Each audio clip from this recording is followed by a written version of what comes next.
Bien avant que les humains n'apparaissent sur Terre, c'étaient les animaux qui gouvernaient et prospéraient sur notre planète. Le monde n'était alors qu'une immense jungle. Mais un jour, les vies paisibles de ces créatures ont basculé lorsqu'un mystérieux éclair frappa la Terre. Sa puissance extirpa du sol une montagne, connue sous le nom de Mont Kavora. Flottant dorénavant dans les airs, une eau magique, le chi, se mit à en couler. C'est en la buvant que les animaux sont devenus plus intelligents, plus civilisés et ont même commencé à marcher sur deux pattes. Cependant, certains d'entre eux se sont refusés à boire cette eau prodigieuse. Ils ont préféré rester simples et purs. Ils sont alors partis aux confins de la jungle, désormais appelé le royaume oublié. Et l'histoire les retiendra comme étant les animaux légendaires. Étant les premiers à avoir trouvé la source dont coule le chi, les lions sont devenus les rois des animaux et les gardiens de ce lac sacré. Maintenant dotés de savoir et d'intelligence, les tribus animales se sont séparées selon leurs espèces et finissent par construire une véritable civilisation. Au fil des siècles, elle va être le théâtre d'histoires et de légendes dont le monde se souviendra comme étant Les légendes de Chima.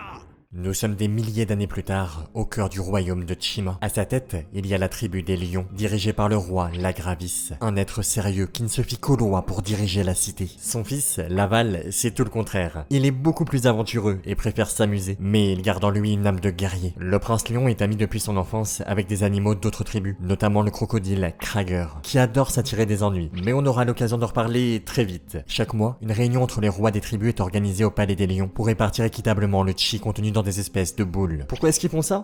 L'équilibre entier du royaume de Chima en dépend. Si une espèce a plus d'énergie que les autres, la nature pourrait se mettre en colère et provoquer des catastrophes, tellement le chi est puissant. En tout cas, c'est ce qu'a toujours enseigné Lagravis à son fils. Il lui a aussi dit que maintenant que la majorité des animaux sont intelligents, l'énergie leur sert aussi à décupler leur force et à les vieillir mentalement. Aussi, il y a une règle importante concernant le chi, c'est pas n'importe qui peut l'absorber. Il faut atteindre ce que les animaux appellent l'âge du destin, ce qui équivaut plus ou moins pour nous à la majorité. Et Laval a vraiment hâte, parce que son tour arrive bientôt. Il va enfin pouvoir devenir plus fort et protéger le royaume. Krager aussi est très impatient, peut-être même un peu trop. Il propose à Laval de rentrer en douce dans la pièce secrète où se trouve le bassin de chi, pour l'observer de plus près bien que ce soit complètement illégal. Alors que Laval pensait juste regarder l'eau de loin, Krager prend une boule de chi et la rentre dans son torse pour tester.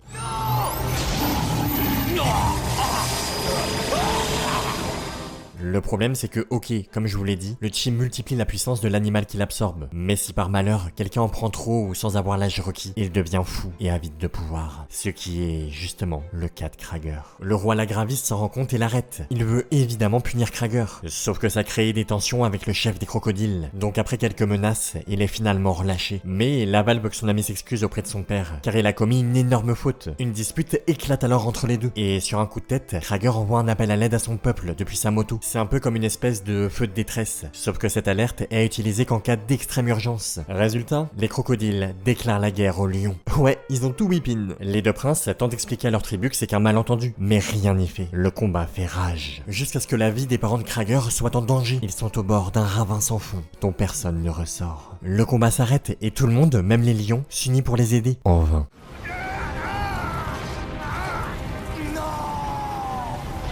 Les jours passent et une ambiance lourde pèse sur le royaume de Chima. On a l'impression que chaque peuple a de la rancœur envers les autres et que la paix peut se briser à n'importe quel moment. Cruller, la sœur de Krager, a toujours convoité le trône et la source de chi. Alors pour elle, c'est le moment parfait pour agir. Elle profite que son frère soit devenu roi pour le manipuler grâce au pollen d'une fleur magique. Son but, prendre le contrôle du royaume de Chima. Krager devient alors sa marionnette, prête à lancer des attaques contre les autres tribus. Et ça, même le jour de la grande cérémonie, marquant l'arrivée de Laval dans son âge du destin. Ne touche pas à mon chi!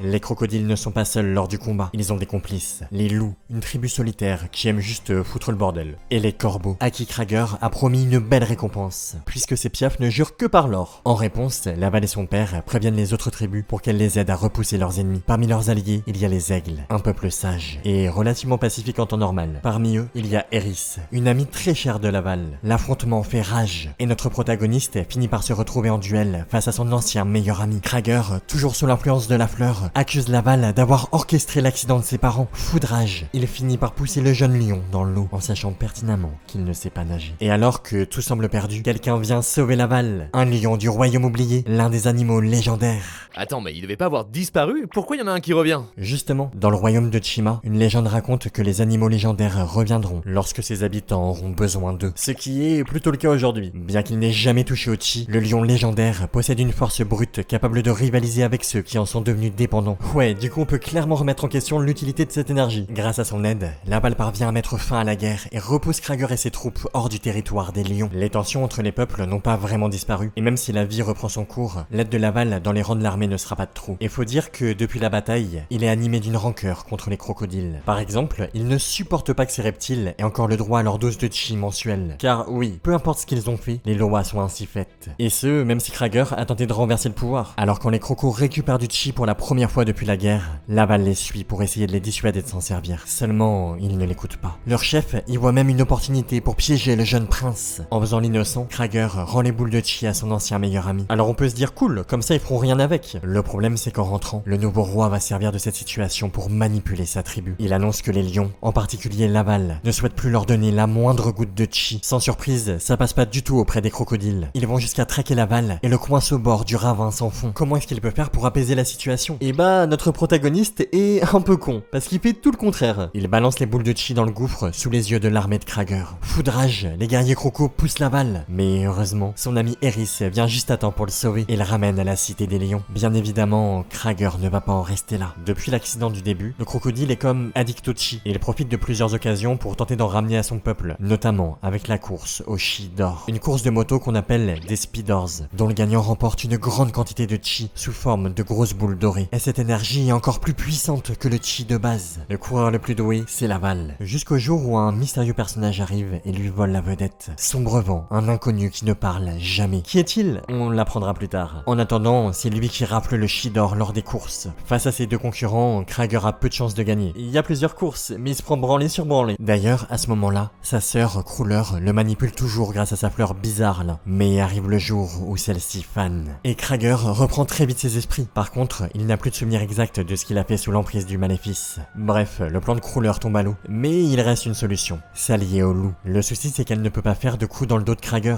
car il existe un pacte. Relayé de génération en génération, la meute de loups doit obéir au roi des crocodiles. Cruller va justement jouer là-dessus. Elle leur propose de se débarrasser de ce pacte une bonne fois pour toutes, et en échange, les loups l'aident à dérober le chi chez les lions. La meute accepte et décide de mettre leur plan en marche à la prochaine course au chi d'or. Cruller engage alors un renard pour semer la pagaille. Il vole et accuse des gens, raconte des rumeurs. Bref, il fait tout pour que les tribus se détestent. Et ça marche. Pendant que les gardes sont occupés à gérer ce bordel, Cruller s'introduit dans le château pour voler les boules de chi du bassin royal. Sauf que Laval et Krager, qui est redevenu gentil depuis qu'il est plus manipulé, ont remarqué leur petit manège. Le prince des lions et le roi des crocodiles s'unissent pour arrêter Cruller. Mais dans l'affrontement, Krager est touché. Et Laval préfère laisser les malfrats s'enfuir pour sauver son ami d'enfance. Une fois dehors, Cruller finit par respecter sa part du marché et jette le pacte des loups dans le ravin. Grâce à cette nouvelle liberté et au vol du chi, la meute devient la tribu la plus forte et elle ne tarde pas à s'attaquer aux autres pour s'emparer de leur énergie. Cruller, quant à elle, se fait finalement arrêter pour avoir trahi son frère. Mais tous les problèmes sont très loin d'être résolus parce que ces vols à répétition, ça commence à faire peur à tout le monde. Si bien que les rois ne veulent plus aller au repère des lions pour récupérer leur chi. Du coup, Laval a une idée. Livrer les boules d'énergie directement chez les animaux. Petit RP des Librou. Et faut dire qu'il a du pain sur la planche. Parce que dehors, il y a une tempête engendrée par le déséquilibre du chi entre les tribus animales. Vous vous en doutez, les loups vont pas se laisser faire. Ils finissent même par poursuivre Laval et Eris pour choper la cargaison de chi. Krager, qui passait par là, fait diversion pour que le lion puisse partir. Mais il se fait prendre et emprisonner par la meute. Le lendemain, sans qu'on sache trop comment, sa sœur a été récupérée dans la prison des crocos pour être transférée dans celle des loups. Les deux dernières personnes à encore posséder du sang royal sont dans les geôles de la plus terrible des tribus. Bon, en vrai, pas tant que ça. Parce que même pas 2 jours après, Laval vient chez les loups et libère son vieil ami. Ils sont clairement pas les mal alpha super puissants qu'ils pensent être. Ce qui est sûr, c'est que cet événement va définitivement réconcilier Laval et Krager. Et après toutes ces guerres qui ont déchiré les tribus, elles sont enfin apaisées. Et il est temps de signer un pacte de paix. La réunion a lieu un soir au bord d'un lac. Et c'est Laval et ses amis qui représentent chacun leur espèce. Le royaume de Chima va enfin connaître un peu de calme. Mais c'est sans compter sur Cruller qui n'a pas dit son dernier mot. Alors que son frère a décidé de lui rendre sa liberté, de son côté, elle a cherché des informations concernant sa fleur magique. Elle découvre que ses racines sont encore plus efficaces que le pollen. En les ingérant, un animal pourrait avoir des hallucinations si fortes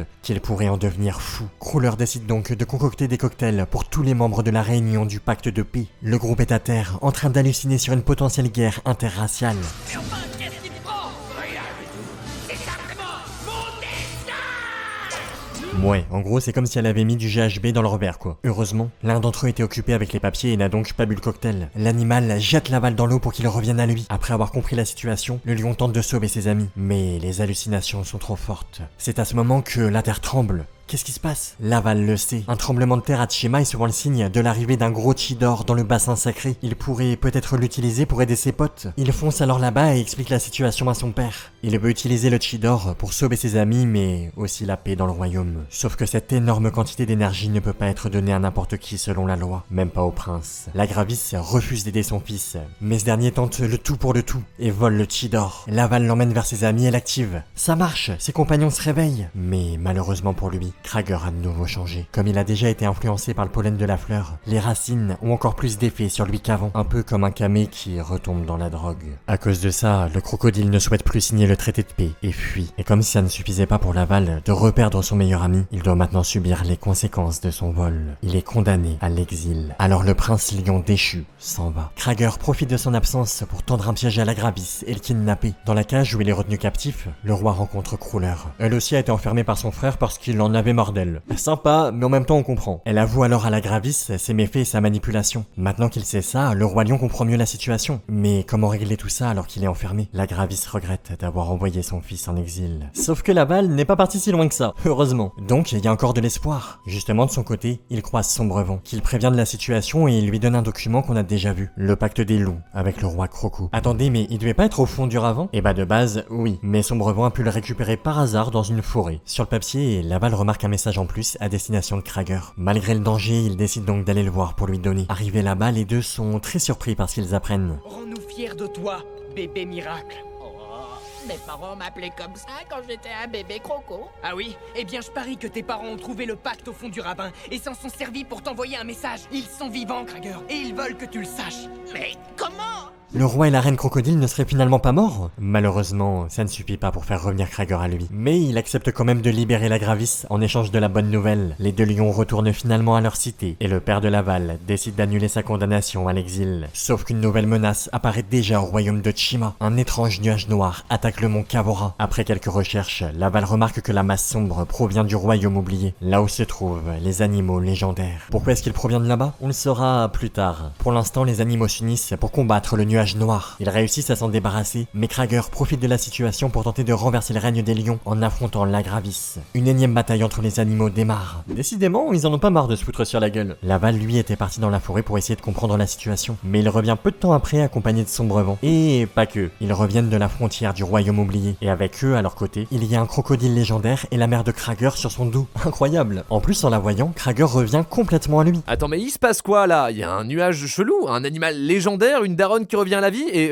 d'ailleurs, il est où le père de Krager? T'inquiète, la reine crocodile va tout expliquer. En gros, par chance, les parents de Krager ne sont pas morts au fond du ravin. Ils ont cherché une sortie, mais ont découvert d'autres espèces d'animaux. Vous vous souvenez quand Laval a jeté le chi des crocos dans le ravin? Et bah cette énergie a été récupérée par ces animaux qui n'en avaient encore jamais eu. Résultat, des scorpions, des araignées et des chauves-souris se sont éveillés. Désormais, ils sont avides de chi, et c'est d'ailleurs eux qui forment le nuage noir. Vous l'avez compris, le ravin débouche en fait dans le royaume oublié. Le problème c'est que quand la tribu des scorpions a vu débarquer le roi et la reine crocodile, ils ont compris que c'était des étrangers et ils ont décidé de les capturer. Heureusement, la daronne a pu s'enfuir grâce à un animal légendaire croisé par hasard. Mais pour ce qui est du père, mystère. Maintenant que Krager a enfin refait la paix avec son meilleur pote, Laval et sa bande d'amis acceptent de partir en mission sauvetage dans le royaume oublié. À bord de superbes véhicules, ils roulent en traversant une jungle infectée de plantes carnivores jusqu'à la frontière de Tchima. Les voilà maintenant dans une région dont on ne sort jamais d'après les légendes. Ne sachant pas par où commencer, Laval et ses amis errent dans une forêt jusqu'à tomber sur une petite maison. Alors petit conseil si jamais il y a des enfants qui écoutent, ne faites pas comme eux et n'entrez pas chez les inconnus comme ça. Heureusement pour nos protagonistes, ils sont accueillis par Lavertus, un lion condamné à l'exil pour trahison il y a des années. Comme il n'y a que lui dans les environs, Laval n'a pas le choix, il est obligé de lui faire confiance, même si ça reste un individu très énigmatique. On ne sait pas ce qu'a été sa trahison, et pour être honnête, on n'est même pas sûr de connaître sa véritable identité. Mais bref, pour le moment le groupe d'amis découvre que tous les animaux légendaires ont été capturés par les tribus du royaume oublié. Laval et les autres décident donc de les sauver, bon, surtout parce qu'ils ont besoin de leur force pour vaincre les envahisseurs de Tchima, mais aussi pour libérer le père de Krager.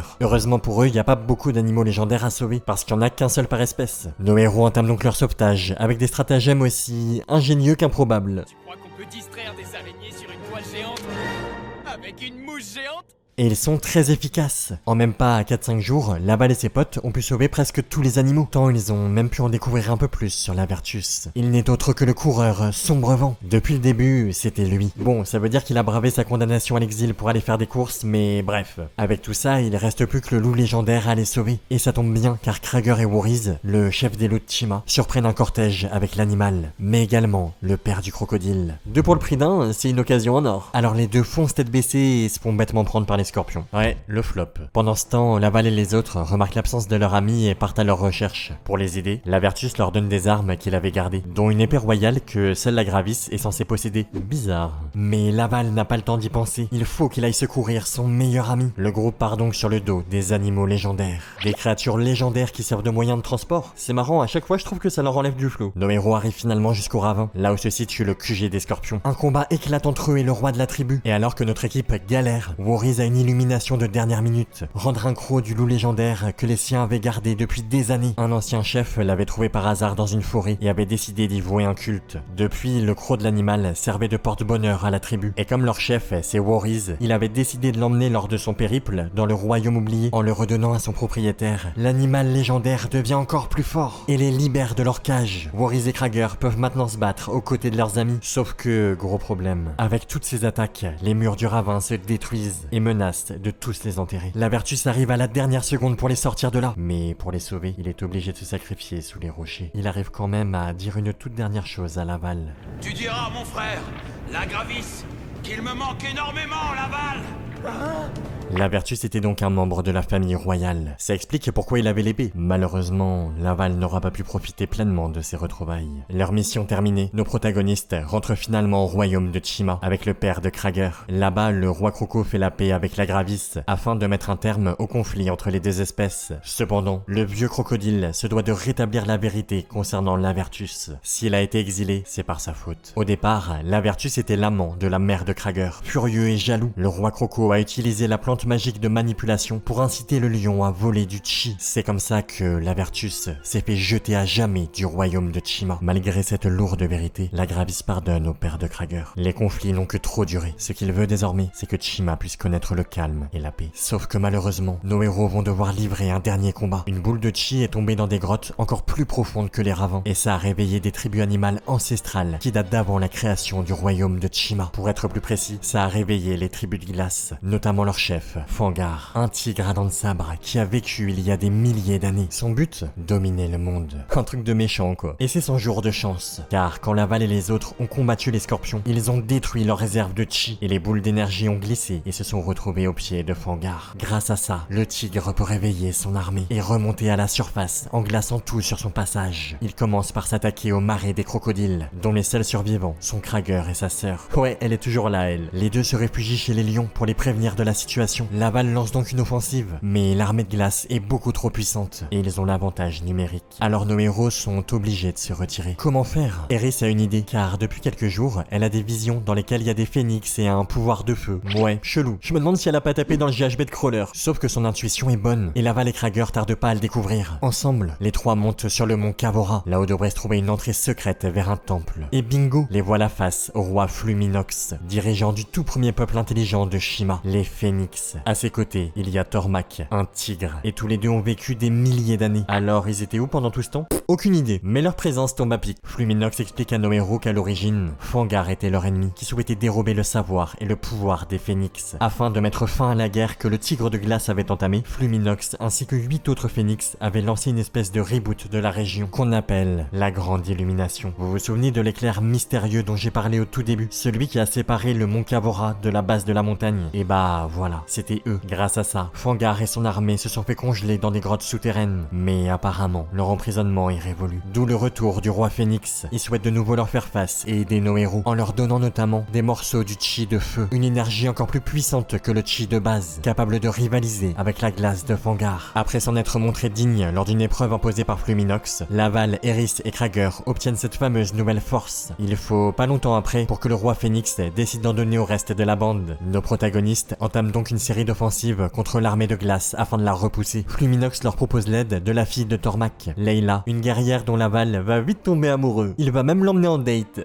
C'était pas le meilleur timing, parce que Fangar profite de la situation et attaque le château avant de kidnapper la Gravis. Y a pas de répit en temps de guerre. Laval se lance donc à sa poursuite, mais malheureusement, alors qu'il pensait gagner, c'est Layla qui se fait attraper à son tour. Notre protagoniste a une double raison d'en vouloir à Fangar. Après des combats longs et douloureux, Laval réussit à retrouver son père avec l'aide du fils de Fluminox, mais pas de Layla en vue. Tout simplement car le chef de glace a d'autres plans pour elle. Il veut se marier avec la lionne. Et bah, elle en a du succès. Mais c'est pas tout. Fangar va se servir d'elle pour faire du chantage à Tormac. Il souhaite récupérer un objet très important pour les Phénix, une carte, une sorte de grande map qui permet de localiser les ailes de feu. 8 artefacts surpuissants qui ont servi lors de la grande illumination. Et Tormac finit par céder pour revoir sa fille. Seulement au moment de donner la carte, elle explose, comme si elle n'avait pas le droit de sortir du temple des Phénix. Au passage, l'onde de choc créée libère la magie de la map qui se déverse sur Tormac. Et ce dernier se transforme en panthère noire.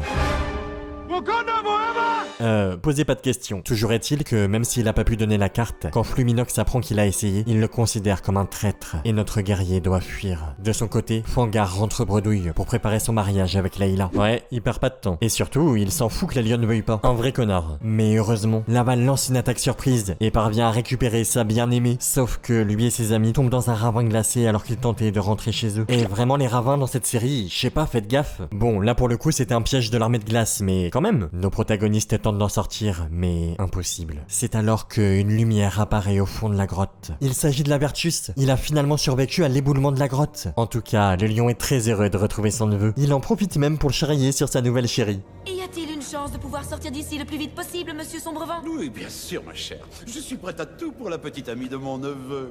Comment il fait pour survivre lui? Parce que normalement un rocher sur le crâne, bon bah tu t'en sors pas indemne hein. En gros, tu te souviens, la Vertus, c'est Sombrevent. Et sous cette identité, il a gagné énormément de courses à Chima. Et donc, la Vertus possède beaucoup de chi d'or. Grâce à ça, il a pu créer un abri anti-éboulement et s'en sortir sans le moindre effort. Ah ouais, le chi d'or c'est vraiment un truc cheaté. Ouais, c'est ça. Bref, c'est justement grâce à sa réserve qu'il va aider Laval et ses amis à sortir du ravin glacé. Une fois dehors, nos héros réfléchissent sur comment vaincre une bonne fois pour toutes Fangar, car Chima pourrait bientôt sombrer à cause de la glace qui s'est éparpillée un peu partout. Le fils de Fluminox a une idée, créer une autre grande illumination. Et pour ça, il faut retrouver les 8 ailes de feu. Problème, la carte a été détruite. Donc, comment faire? Laval et ses amis décident de retrouver Tormac. Qui sait, peut-être qu'il a des infos. Et après quelques vols planés au-dessus du royaume, ils le repèrent dans une forêt. Et l'équipe n'avait pas tout à fait tort. Comme Tormac a aspiré une part de la magie de la carte lors de l'explosion, le guerrier peut détecter l'emplacement de chaque paire d'ailes. En voyant que sa fille, Layla, est avec eux et en parfaite santé, Tormac décide de les aider pour se faire pardonner. Ainsi, Laval et ses amis trouvent en même pas 2 jours les 8 ailes de feu. Pour activer la grande illumination, Fluminox leur expliquait auparavant qu'il fallait qu'ils foncent sur le mont Cavora à grande vitesse, tous en même temps. Ouais, ça a intérêt de marcher parce que sinon, ils vont juste s'exploser contre la montagne. Mais Laval et ses amis obéissent. Le fils du roi Phénix les rejoint afin de compléter le processus. Et voilà qu'une toute nouvelle grande illumination apparaît sous forme de phénix brillant, géant. De sa lumière, l'animal rétablit la paix et le beau temps dans tout le royaume de Chima. Nos héros finissent par se réveiller quelques heures plus tard, une fois le travail terminé. Et sous leurs yeux, c'est un tout nouveau paysage qui se dresse. La tribu des Phénix estime avoir accompli sa mission et décide de s'en aller très loin. Un nouveau royaume secret, signant la fin de la guerre et le début d'une nouvelle ère.